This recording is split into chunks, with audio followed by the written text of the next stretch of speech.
2 বাম সিট, 3 হুজুর। হুজুর বুঝতে পারেননি আমি কত বড় বিপদে। এই ছেলে, তোমার মনে আছে কি আল্লাহ রাসূল চলে যাচ্ছেন, জিবরাইল ডান হাত ধরে আছেন, মিকাইল বাম হাত ধরে আছেন।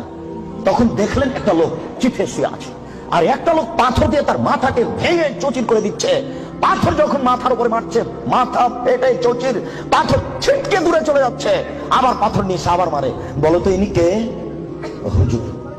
যার মাথা পাথর দিয়ে ফাটিয়ে দেওয়া হচ্ছে ইনি হুজুর। বুখারী মুসলিমের হাদিস। ওই যে আল্লাহ রাসূল বললেন হুজুরকে জাহান্নামে দেওয়া হবে, দেওয়ার সাথে সাথে ভুঁড়িটা বের হয়ে ঝুলবে।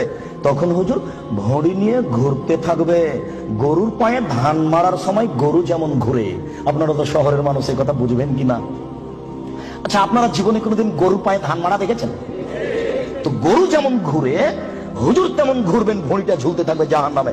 তখন জাহান্নামীরা এসে বলবে, মালা হুজুর ব্যাপারটা কি, আপনি কেন এখানে? আনতা তামরুল বিল মারুফ ওয়া তানহা আনিল মুনকার, আপনি তো আমাদেরকে ভালো কথা বলছিলেন, মন্দ থেকে নিষেধ করছিলেন।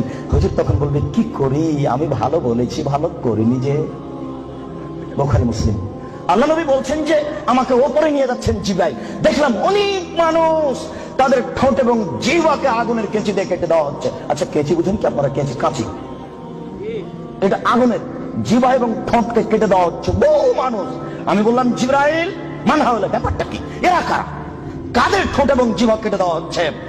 জিবরাইল উত্তরে বলেন, হাওলাই খুতবা মিন উম্মাতিক, এরা হচ্ছে আপনার উম্মতের বক্তা, যারা বক্তৃতা করে বেড়ে, তো আমি অনুবাদক।